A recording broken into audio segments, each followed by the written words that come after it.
Magandang umaga mga ka-joiners, mga kapwa ko Pasigueño. Nandito po tayo ngayon sa Pasig Elementary School, Barangay San Nicolas at ipinagdiriwang po ang 81st Liberation Day Anniversary of Pasig City. 81 years na pinalaya ang Pilipinas ng mga Hapon. Ayan, nandito na po ang ating mga city councilors. Councilor Angelo De Leon, nandito rin si Council Simon Tanto.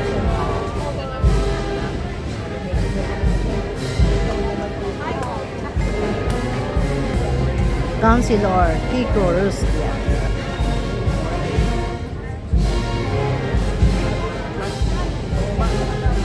Pupunta nga ako mamaya. Oo. Ano ba?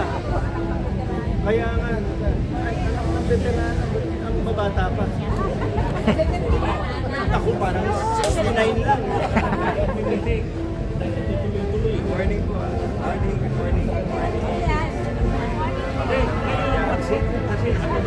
Nandito na rin si Consi Warren Inocencio. Si Boboy yun, si Boboy. Boboy yung Bicolano. Morning.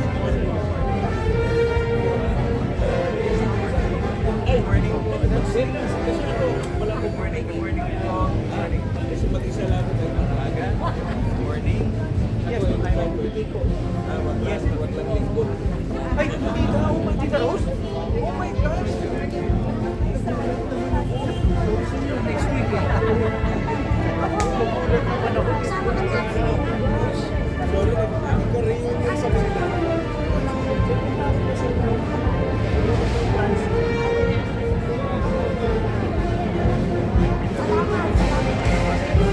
Yan, nandito na rin po si Councilor Pao Santiago. Sa mga veterano, sa mga anak ng veterano. Hanggang sa apuhan ako ng veterano. Dito pa rin ako bahala sa inyo.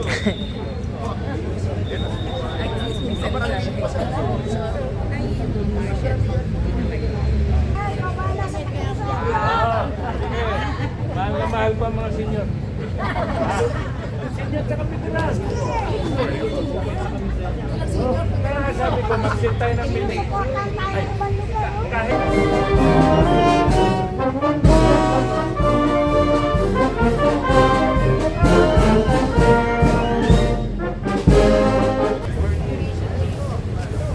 Yan, nandito na rin po si Congressman Roman Romulo.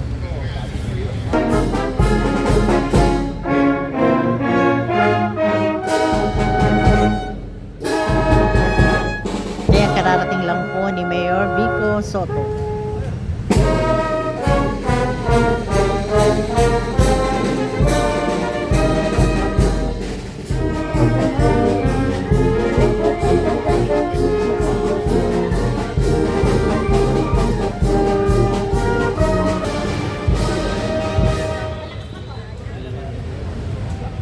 Lalabas din. Inaanyayahan po ang lahat na magtungo sa ating bantayo. nasuot kayo ito na.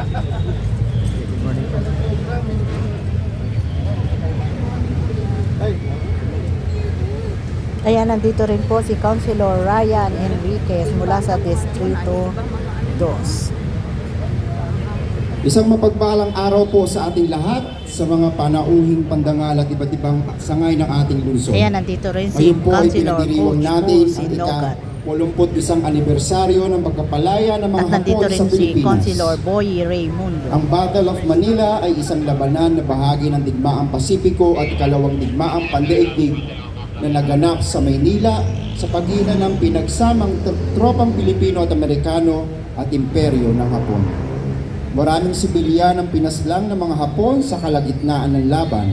Kabilang dito ang magigiting na Pasigueño na nagbuwis din ng kanilang buhay para matapos ang 3 taong pananatili ng mga Hapon sa Pilipinas.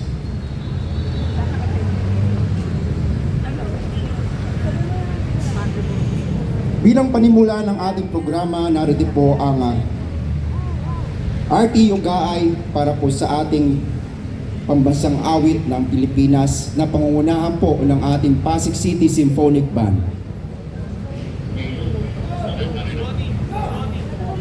Mga kababayan, ang pambansang awit ng Pilipinas.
Ituon po natin ang ating sarili sa dakilang lumikha para sa pag-aalay ng panalangin na pangungunahan muli ng RTU Gaay Singers.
At ngayon, para sa pagbibigay pugay at parangal sa ating mga bayani ng ikalawang digmaang pandaigdig, magkakaroon po tayo ng water salute na pangunguna RMO Fire Trucks.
Maraming salamat po.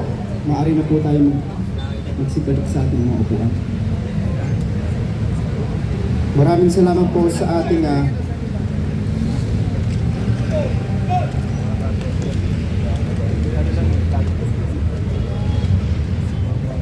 Maraming salamat po sa ating Bureau of Fire Protection ng Pasig at sa ating DRRMO Fire Trucks.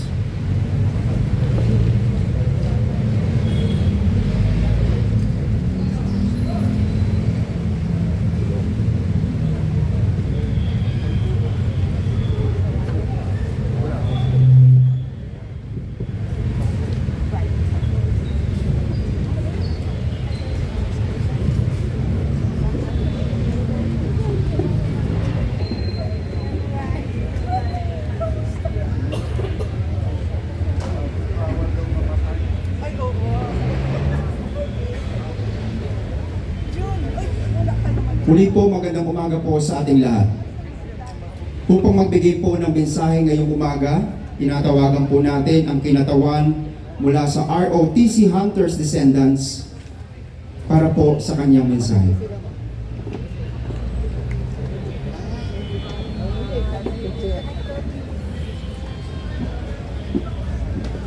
Thank you. Magandang umaga po sa kanilang lahat. Honorable Mayor Rico Soto, Congressman Roman Romulo, Patrick ng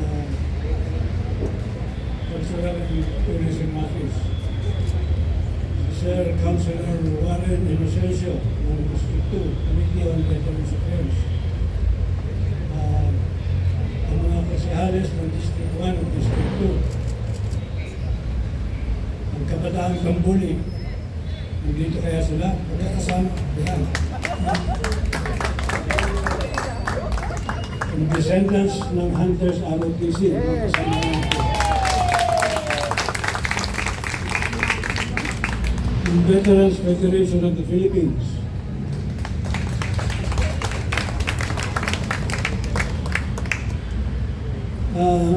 Ang Pasig po ay isang napakahalagang bahagi ng kasaysayan ng Hunters ROTC. A very happy Liberation Day and God bless us all. Maraming salamat.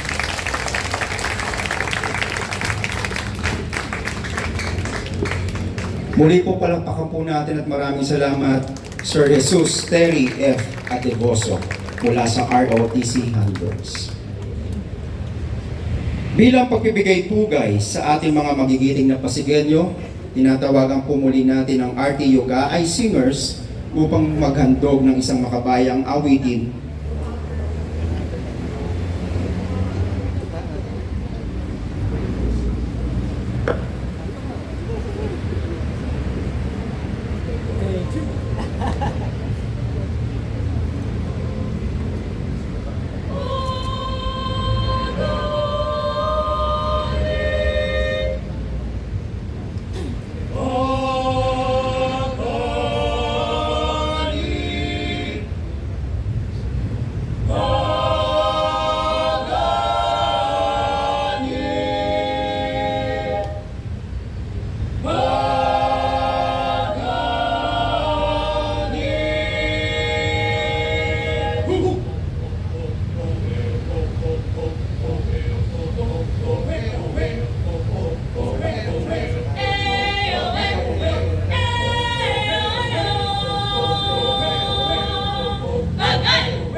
Isipin mo sana ang sarili lang, pag-isama at bayanihan.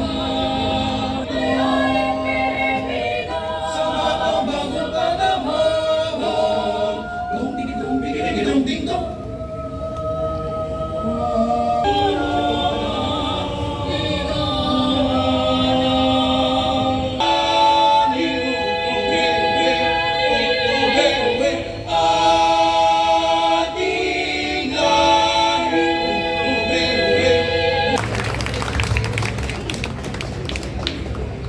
Muli maraming salamat RTU Gaay Singers. Palakpakan po natin sila.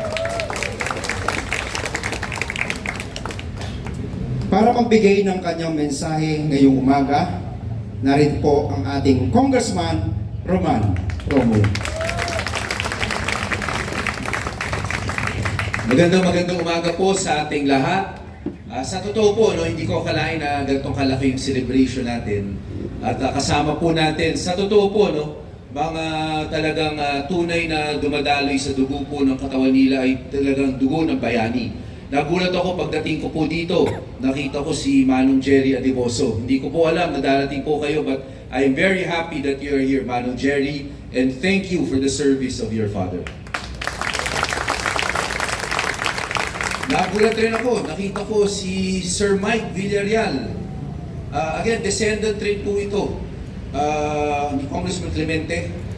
Na isa rin Hunters ROT, na isa rin veterano natin na talagang nagbigay rin po talaga ng serbisyo sa ating bansa. Siyempre po, hindi matatawaran si Ma'am Rosie de Ocampo. si General Emmanuel, talagang ano po, nung hindi pa uso yung Hunters ROTC, sa totoo po, nung veterano, hindi pa masyadong usong pag-usapan nun. Etong mga ama, mga fathers po ninyo, mothers ninyo, tumindig na po kahit hindi pa uso. Kaya sa ating Veterans Federation of the Philippines, nandito, again, welcome po at maraming salamat sa pagiging parte nitong celebration. Siyempre po, yung descendants of the Hunters ROTC, na talagang dito naman nakatira sa ating lungsod. Magandang umaga at welcome din po sa inyo. Sa ating Kato, Mayor Vico, sa ating City Council, sa ating Kato, sa ating historians na nandito ngayong umaga, sa lahat po ng kasama. Talagang marami po talagang history natin. At sa totoo po, Sir Jerry, kinikwento ko nga kay Sir Mike, noong 2008, kasama po ako sa delegation na pinadala sa Washington para dun sa makuha ng ating mga veterano na one time. Ang kasama ko po noon si Chairman Tony Diaz. Kami po yung umikot sa mga senador, kongresista noon. At kung maalala po ninyo, nag-release ang US ng one-time aid help sa lahat ng mga surviving na mga veterano at that time. Kaya hopefully po, hindi man sapat yun. Kasi sa totoo po, para sa ating lahat, recently, nagkaroon po dito sa ating lungsod, dumating po dito ang US government, yung US Embassy, kasi nagbigay sila yung parangal po nila, yung US Congressional Medal of Honor. Kasi kung maalala natin lahat, di ba kaya nga kami pumunta Washington noong 2008? Kasi nawala tayo sa listahan eh. Tayo, ang Pilipino po, lumaban kasama ng Amerikano noong World War II. Pero pagkatapos ng World War II, nawala ang mga Pilipino sa listahan. Nagka-Rescission Act. Dahil sa Rescission Act na yun, parang tayo lang ang nawala eh. Tayo naman nawala. Di ba parang tayo lang ang nawala. That is why, dekada po pinaglaban po talaga ng Philippine government na ma-recognize. Nung time ni Obama, tama po yun, nung pumunta kami doon, na-recognize po. Pero, bumawi din naman po ang US.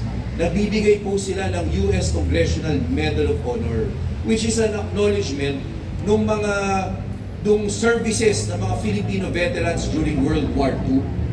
Pero itong nakaraang US Congressional Medal of Honor ceremonies, marami po dito. May mga magulang po ng hunters, magulang po ng mga veterano, nabigyan po ng Medal of Honor. Nabigyan, di ba kayo, nabigyan kayo. Yung mga lati, nabigyan ng panahon na yun. Na ito lang to, December lang yun, o November, di ba? Parang last year lang. Pero, sa totoo, sa dami ng binigyan ng US Congressional Medal of Honor, tatatlo na lang.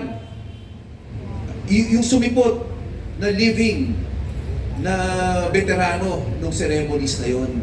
So, dito na po tayo, kinakapos na tayo ng panahon. Kailangan po talaga mag-double, triple time na ginamit nung panahon ng World War II. Isa po dyan nasa Barangay Ugong, isa dyan nasa Barangay Rosario. Pero dapat ma-memorialize po natin yun. Alam ko wala na yun. Marami nang nakatayo doon na iba. In fact, yung nakatayo na po doon sa Rosario, nandun na po yung Chowking, Starbucks, nandun na po yun, yung hilerang yun na po yun. Yung sa Ugong, may marker naman, pero walang exact marker. Pero siguro, ano na yun, andun doon yung bahay ni Pao. Bahay ni Pao na yung nakikita natin doon. Pero despite that, that is still part of our history. Sana malagyan lang po natin ng mga marker, historical, kahit sa barangay, na minsan ay naging napaka-importante talaga po ng lungsod ng Pasig. At dahil po dito, baka it will serve as an inspiration sa mga batang Pasigenyo. Sa totoo po, yung Rosario yung binabanggit kanina ni Manong Jerry, kaya naman po natin tinayo yung Hunters ROTC Multipurpose sa Rosario. Kasi nga base sa mga libro, doon talaga yung crossing. Importante yung junction na yun dahil doon binababa yung mga baril na kinuha sa mga ROTC na paralan para dalhin sa Rizal. Kasi doon talaga doon talaga tayo nagbase yung ating Hunters ROTC. Pero very crucial po yung Rosario. Pero kasama po dyan, lalabas dyan sa mga storya na yun, mga libro nila, yung Bangbang Boys. Kaya nagkaroon po tayo sa Bambang, ng Bambang Boys Center, na inaasahan natin pangangalagaan naman sana ni Consiel Volta. Dapat laging malinis yung lugar. Dapat ay kahit ginagamit yun, next day linilinis na gusto yun. Kasi sa totoo, memorial pa rin yun para magtanong ang tao, ano ba yung Bambang Boys? May history naman doon kung bakit yun ang pangalan ng Bambang Boys. Sayang po yung mga pagkakataon na ganito. Sana po yung mga, sayang po yung mga inspirasyon na pwedeng makuha ng kabataang Pilipino, kabataang Pasigueño, kung sinasayang na lang natin sa limot. May pagkakataon pa po na maayos natin ito.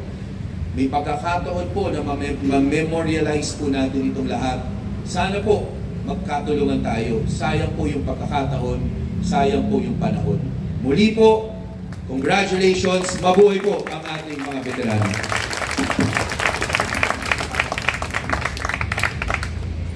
Maraming salamat po, Congressman Roman Romulo.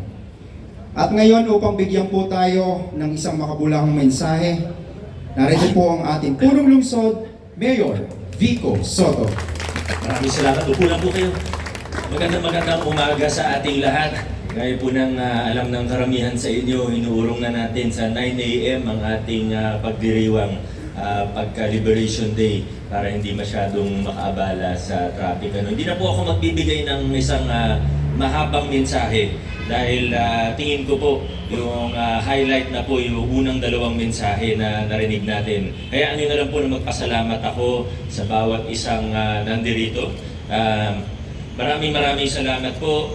Una kay Kong Roman sa pagbigay ng paalala sa atin na dapat talagang huwag nating kalimutan, huwag nating hayaan na makalimutan ng mga kwento ng magigiting nating kapwa Pasigueño, kapwa Pilipino. Kailangan tuloy-tuloy tayo, mabigyan natin ng parangal at hindi lang mabigyan ng parangal ang mga veterano natin, ang mga lumaban para sa ating kalayaan, para sa ating bayan. Kundi dapat ito'y maging inspirasyon sa susunod na henerasyon ng mga Pasigueño at Pilipino.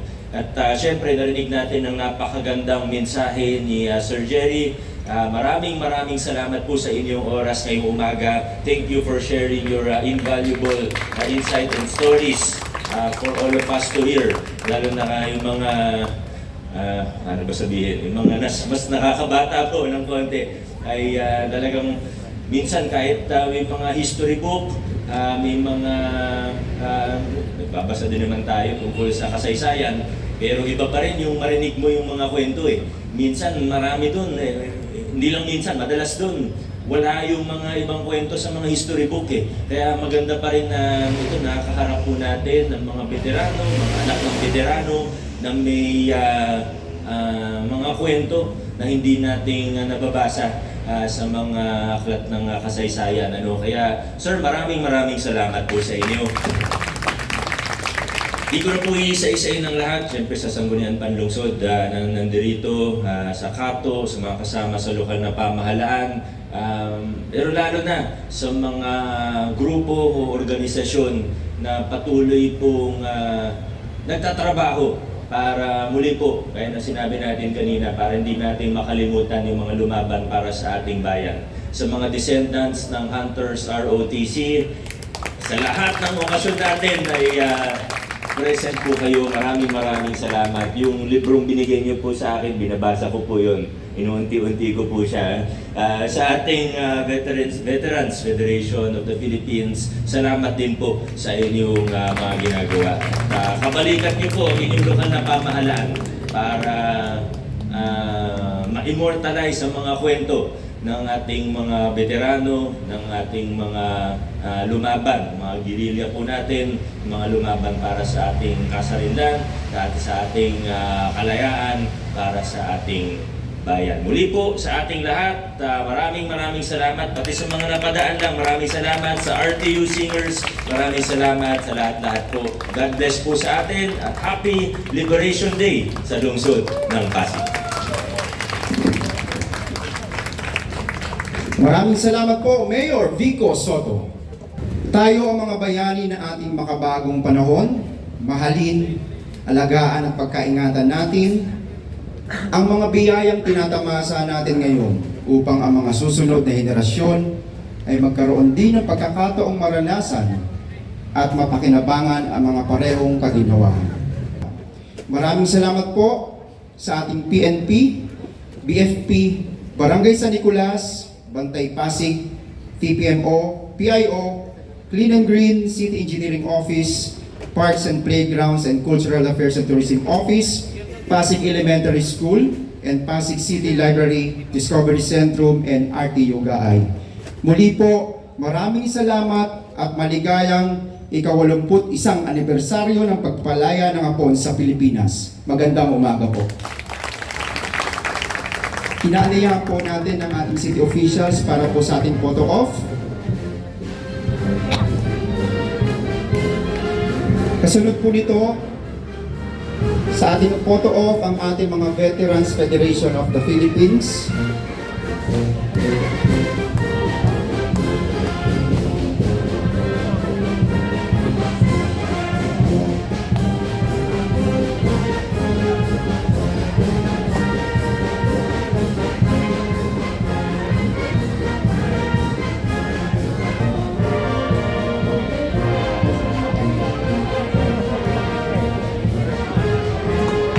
Maraming salamat po.